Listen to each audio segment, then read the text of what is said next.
Hey, this is Ian, in with you in the fight back. Alright, I got asked a few times to talk about libertarianism. What I think of it, maybe offer a critique. So here we go. And before I start, by libertarianism, and it's defined as those who want very limited state intervention in their lives or the economy, I'm not referring to, say, libertarian socialists, which I would consider a form of anarchism, who I really have great respect for a lot of them, and I kind of consider it a kick in the pants for modern libertarians. These would be what Maoist Rebel News calls the stateless capitalists. To really to appropriate the term and really kind of change it to something of what it isn't. Now, a lot of libertarians or classical liberals tend to believe, or they tend to see government or state power as the enemy of liberty. And anarchists see this the same way, but as we'll very much see, you're kind of getting very different conclusions on this. Let's start with human nature and what I believe would be the classical liberal or libertarian view. And people are seen by the libertarians as, egotistical. They want profit, they want reward, and pleasure, and that kind of thing. And they will do whatever they can to get whatever they profit, reward for themselves. And they'll also try and avoid, pain and injury to themselves. And if there was no opportunity for them to get reward for themselves, well, then they wouldn't work. Then they'd just be lazy. So, first of all, this whole view that people are like this, that they are ahistorically like this, egotistical, calculating, it's totally ahistorical. I talked about human nature and Marxism a long time ago, but essentially, people have certain needs, food, clothing, shelter, reproduction, and so forth. And depending on the society, historically, people will behave differently. For instance, under feudalism or slavery or primitive communism, the way to obtain the necessities of life is different. And under capitalism, it's, of course, by the very nature of the system, to profit, to screw over your fellow man. And under communism, where we can obtain the necessities of life through cooperation, why not? And this idea that people are supposedly like this is to assume that things are pretty much inert. History, people don't change. Well, they can. Just as we made this world, perhaps unwillingly, this whole social structure, we can unmake it. People can be the authors of their own destiny. And this view of libertarians of human nature, that if people don't have the opportunity to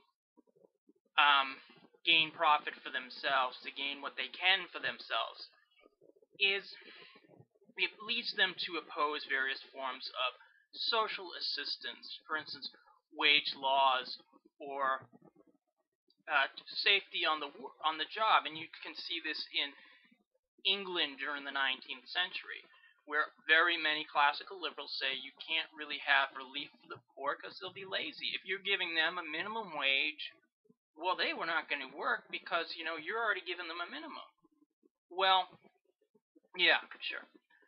And classical liberals tend to believe that those at the top, the so-called producers, they're the ones who have the best of society, that they're the ones who have been pursuing their self-interest, they're the ones who have been earning a profit, and the producers are supposedly providing things that people want, goods, services, and whatnot.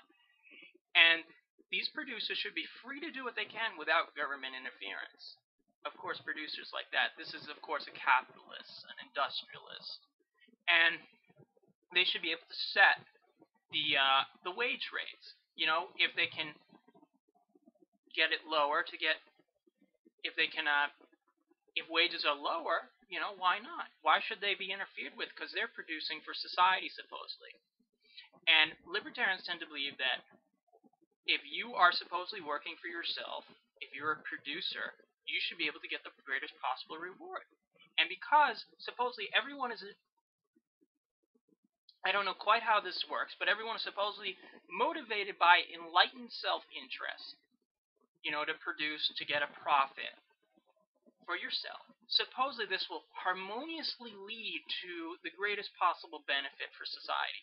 Well, capitalism isn't about that. It isn't about the greatest possible benefit for society. It's about making a profit. That's the reason it exists.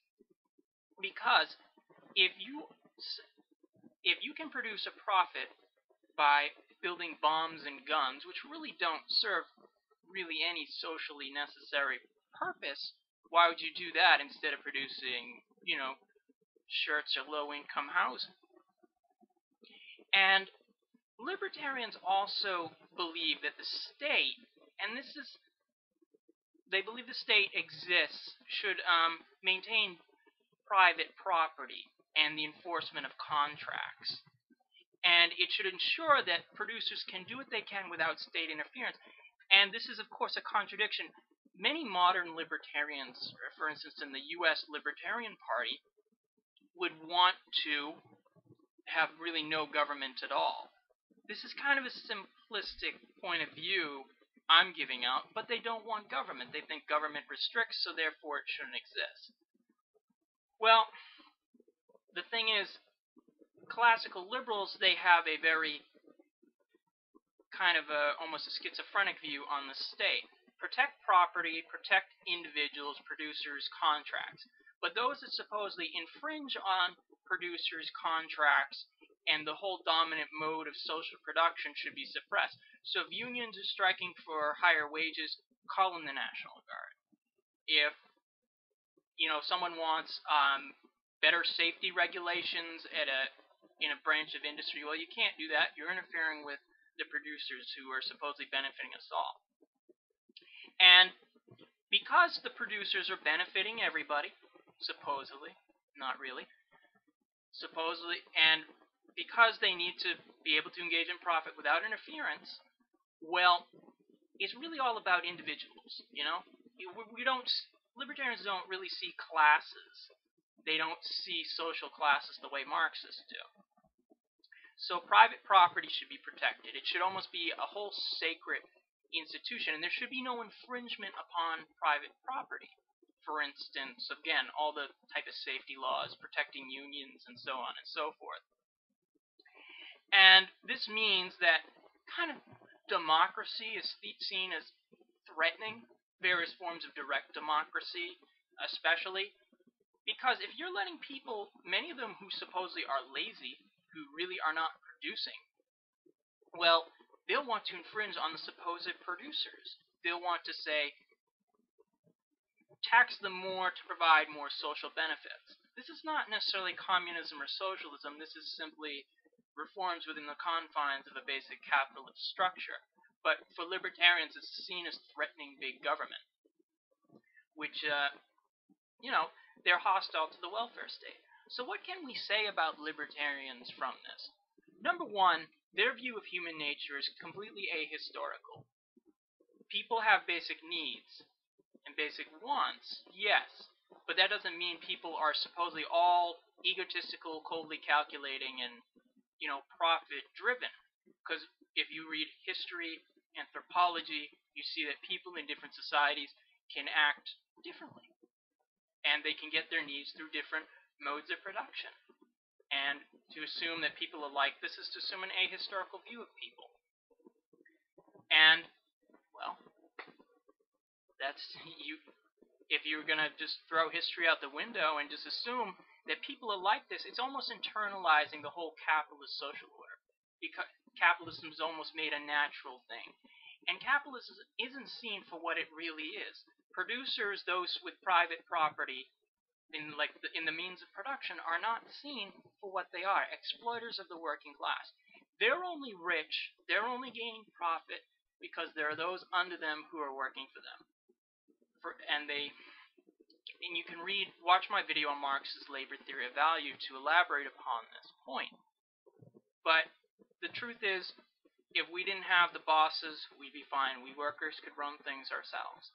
And when libertarians are claimed to be against government, well, there are a few things to be said about this. Number one, they're just kind of douchebags, because the idea that you don't want a basic minimal social safety net, which doesn't require socialism or communism, is to really pretty much say the rich can get richer and screw everybody else. You know, if you don't have a job, if you're not willing to work for 2 cents an hour, well, it's your own damn fault, and you can just die on the street. You know, that's just wrong. And this idea upon infringing upon property rights, remember where that property comes from. It comes from the blood and the sweat of workers. It does not come from capitalist vampires. And what else can we say about the state? Well, libertarians are, like, this is really schizophrenic here. When they do not want the state, when they do not want, they just think that without the state everything will be great, the market will decide.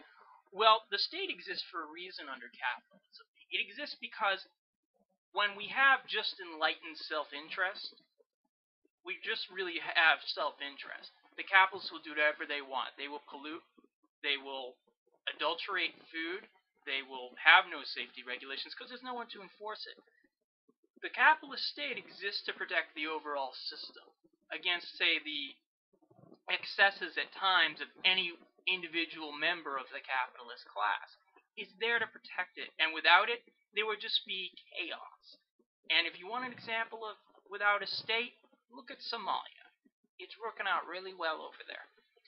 But the state exists for that reason, and if you were to get rid of it, you would just pretty much have huge corporations almost as their own sovereign countries, as it were. But, so, in terms of libertarianism, it's essentially just daydreaming, it's ahistorical, and it's really just an apologeta for the dominant social relations. And what do I recommend in turn? Well, I recommend Marxism-Leninism.